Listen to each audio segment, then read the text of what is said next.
Hoje eu tenho uma missão. A missão é de te fazer entender a economia em pouquíssimos minutos, de um jeito que nunca ninguém te ensinou antes, nem na sala de aula, nem na sua casa, nem na televisão, nem em nenhum canal do YouTube e nem em a sua graduação ou pós-graduação. Esse é o desafio, a minha missão no dia de hoje. Só que é o seguinte, né? A economia ela parece super complexa, mas na realidade ela funciona de uma forma muito simples, através de transações. Sim, simples transações. A economia funciona assim. O que é uma transação? Alguém compra, o outro vende. Isso é uma transação. Então você imagina que a economia é o resultado de transações que acontecem todos os dias. Então aqui, ó, tem um maninho dando um dinheirinho e recebendo uma coisa. Do outro lado tem um maninho na contraparte dessa operação. Então de um lado você tem alguém que está dando um dinheirinho, ó, toma o dinheiro. Do outro lado você tem alguém que está recebendo um bem ou um serviço por esse dinheiro que está entregando. Uma pessoa vai trocar dinheiro ou crédito, que pode ser também, por bens ou serviços. A economia se baseia nisso. Transações. Não são poucas as transações que acontecem todos os dias. Na verdade, são trilhões em transações. Então aqui a gente tem transações na área de exportações. Eu tenho transações na área de, por exemplo, minério de ferro, na área de cana, na área de frutas, algodão, o INSS, que é gigantesco. Eu tenho muita transação na área de dívida pública. O tamanho de cada um desses itens já é proporcional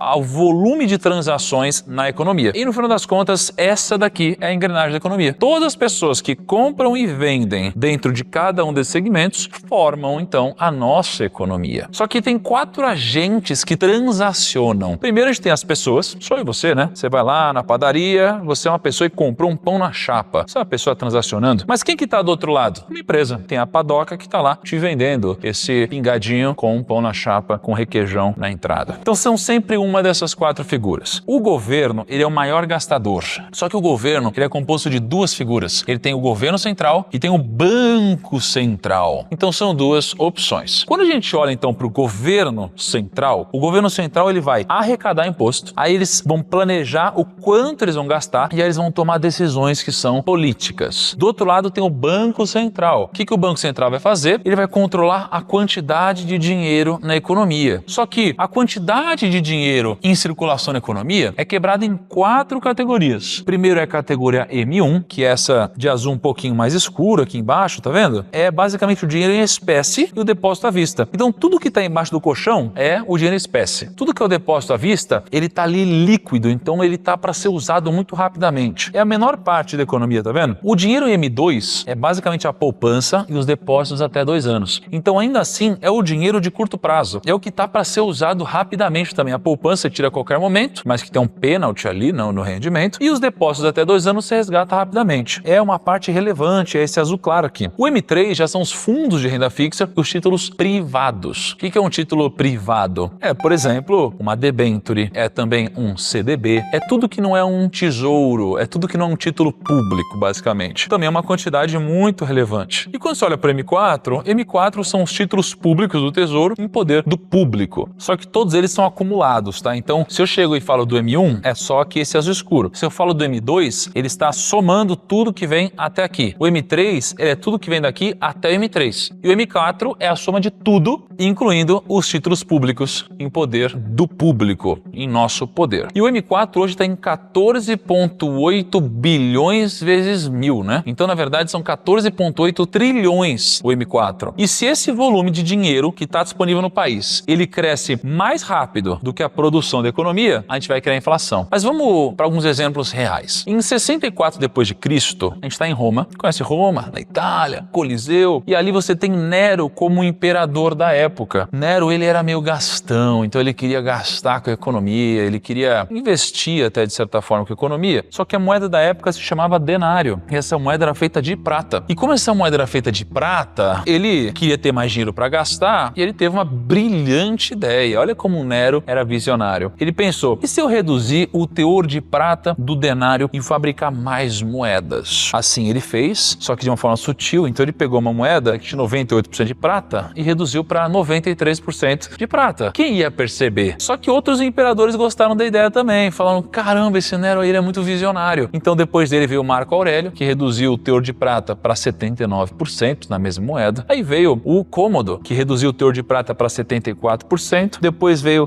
Caracalla, que reduziu o teor de prata para 50%, a mesma moeda. No final das contas, cada vez mais moedas eram fabricadas, então você tinha uma quantidade de moeda, agora a quantidade era muito maior, só que cada vez menos escassas elas eram, então a mesma pessoa que tinha 4 moedas passou a ter depois 8 moedas, porque a prata começou a ser diluída, e o resultado é que antes uma moeda comprava 3 maçãs, depois uma moeda começou a comprar uma maçã. Só que aí em 301 depois de Cristo, depois de toda essa bagunça, enquanto o imperador Diocleciano estava reestruturando o governo, ele baixou o famoso Edito Máximo, que impunha o congelamento de preços. Ele disse: se você vender carnes, cereais, ovos, roupas e outros bens acima do valor estabelecido, você morre. Só que por conta dos altos custos de produção, os comerciantes simplesmente começaram a estocar os bens. E aí o que aconteceu é, o que parecia uma solução virou um problema ainda maior, a escassez, porque todo mundo começou a estocar suas coisas. Resultado, se quem produz a comida não quer vender, tem fome. Aí você não tem gente vendendo, negociando, transacionando, tem miséria. Se tem fome, miséria, você tem morte. Então você começou a trazer um problema para a economia muito grande. E o aumento da quantidade de moeda não é a única causa de inflação, como eu acabei de te mostrar. Você tem outras causas de inflação. E eu vou te dar outro exemplo. Se um vendedor tem 10 maçãs, então ele produz 10 maçãs e cada maçã custa R$2, agora ele tem R$20 em maçã. Aí você entram 10 compradores com R$4 cada disposta a comprar todas as maçãs, então existe mais dinheiro do que maçãs em circulação, significa que agora as maçãs valem R$40. Então o que eu tenho aqui de maçã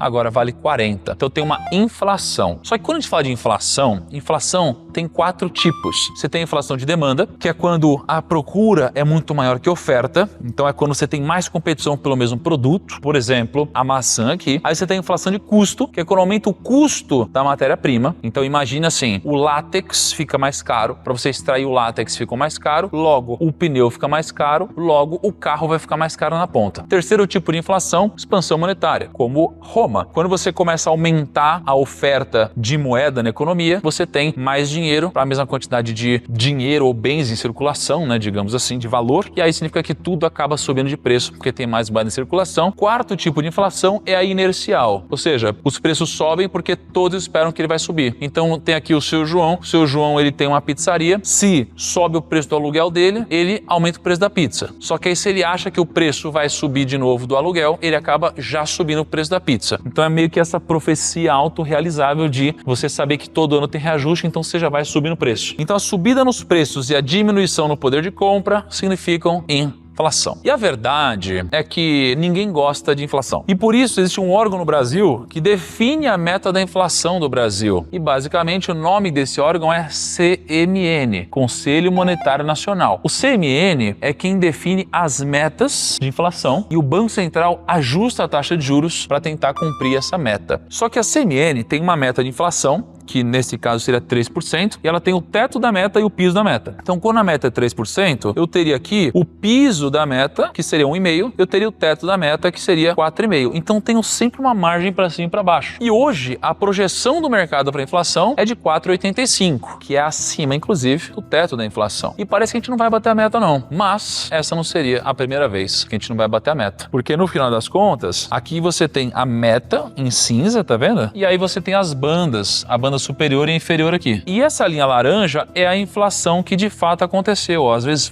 disparou, aí às vezes passou aqui embaixo, aí disparou de novo. Então não seria a primeira vez que a gente não bateria a nossa meta de inflação. E por muitos anos o Brasil ele sofreu com muita inflação, caso você não tenha vivido isso. Essa é a inflação mensal no Brasil desde janeiro de 1980. A inflação em 1985 era de 15% ao mês. Olha que loucura. Aí aqui em 86, 5,45% ao mês. Em 87, 19,7% ao mês. Em 89, 37% ao mês. Em 1989, 82% ao mês. Aí você teve o segundo plano Collor, inflação ainda altíssima, 20,7% ao mês. E aí você teve algo que mudou tudo no Brasil, que foi o plano real. A inflação estava em 47,7% ao mês, subindo pra caramba, mas logo depois disso, a inflação ela se controlou. E depois do plano real, o Brasil ficou com muito medo de voltar para uma inflação cavalar. E aí, o Brasil criou 3 regras para estabilizar a economia, e isso aqui é chamado de tripé econômico. Basicamente, o tripé consiste em responsabilidade fiscal, meta de inflação e o câmbio flutuante. Como que funcionam as responsabilidades aqui? Quem que é responsável pelo quê? Quem tem a responsabilidade fiscal é o governo central. No resumo, responsabilidade fiscal é equilíbrio das contas públicas, ou seja, gasto versus arrecadação. Quem é responsável pelas metas de inflação e o câmbio flutuante vai ser o lado do Banco Central, ou seja, quem deve equilibrar a moeda vai ser o Banco Central. Então ele vai usar a taxa de juros como o principal artifício para isso. Qual que é o problema aqui? O problema é que esse sobe e desce da taxa Selic, os juros, para controlar a inflação, cria ciclos econômicos. E ciclos econômicos são importantes, mas muitas vezes difíceis de prever. Então imagina que numa janela de 5 a 8 anos a gente tem um ciclo econômico. Vamos pegar então um exemplo hipotético, mas que geralmente todo ciclo econômico acontece assim. Primeiro, você pegou um empréstimo. Aí você fez o quê? Começou a gastar mais do que você tem. Pensa, se você tem 100 mil reais guardado, mas você comprou um apartamento de 500 mil, você gastou mais que você tem, concorda? Então se você gasta mais, você também aumenta a demanda. E aí se eu tenho mais demanda, tem mais aumento de preço. Tem mais gente querendo comprar, o preço começa a aumentar, porque tem mais dinheiro em circulação. Se tem mais preços subindo, eu tenho então mais inflação. Preço subindo gera a inflação. Se eu tenho inflação, o Banco Central aumenta a taxa de juros para segurar a inflação. Se o Banco Central aumenta a taxa de juros para conter a inflação, eu vou reduzir o consumo para que eu diminua a inflação. Se eu reduzo o consumo, eu vou conseguir conter um pouco a inflação. Se eu conter a inflação, eu tenho uma taxa de juros muito baixa. Se eu tenho uma taxa de juros muito baixa, eu pego um dinheiro emprestado. E se eu pego um dinheiro emprestado, eu começo a gastar mais que eu tenho. E assim por diante. E aí você tem então um ciclo econômico. Só que um ciclo econômico ele é composto de uma política contracionista, que é aqui. O que é contracionista? É contração. É quando você diminui a economia. Como que você faz isso? Juros alto, menos crédito disponível, menos gente comprando. Então o objetivo aqui é controlar a inflação. Só que a gente tem a política expansionista. Então eu tenho juros baixos, mais crédito, dinheiro para todo mundo e mais gente comprando. O objetivo é aquecer a economia. Então a gente fica num jogo contracionista, expansionista. E um leva ao outro. Então a gente tem esses dois momentos econômicos dentro de um ciclo. Identificar onde você está vai te fazer ganhar dinheiro ou perder menos dinheiro. Só que esse ciclo gera um grande problema. Qual que é o problema que gera esse ciclo? O problema é que a cada fim de ciclo a nossa dívida fica maior. Então pensa aqui no governo Dilma, aqui em 2016, finalizamos com 67% da relação da dívida sobre o PIB, que é tudo que o país produz. Aí a gente terminou aqui o Temer com 69%, maior que a Dilma. Aí o Bolsonaro, né? A gente teve uma alta e depois uma queda, entregou pro Lula 71%, e aí você teve o Lula agora em 77% da relação da dívida PIB. Então veja que a dívida do Brasil foi subindo em relação ao que a gente produz. O Brasil cresceu, mas a dívida cresceu mais. E quanto mais endividado o país, mais os investidores desconfiam se o governo de fato vai conseguir pagar essa dívida. E o resultado, eles exigem juros mais altos e prêmios cada vez mais altos. Só que juros mais altos geram um custo da dívida muito maior. Então se você pegar todos esses países, aqui, essa linha azul, você tem a dívida em relação ao PIB. Só que os juros da dívida, que é o vermelho, está sempre menor. Já o nosso Brasil, a gente tem uma dívida aqui na casa de uns 60%, na verdade 77%, né, o que a gente puxou, só que a gente é o país que mais paga juros em relação ao nosso PIB. 6% do PIB a gente paga em juros. Isso daqui é um grande motor de decrescimento, né, se aqui existe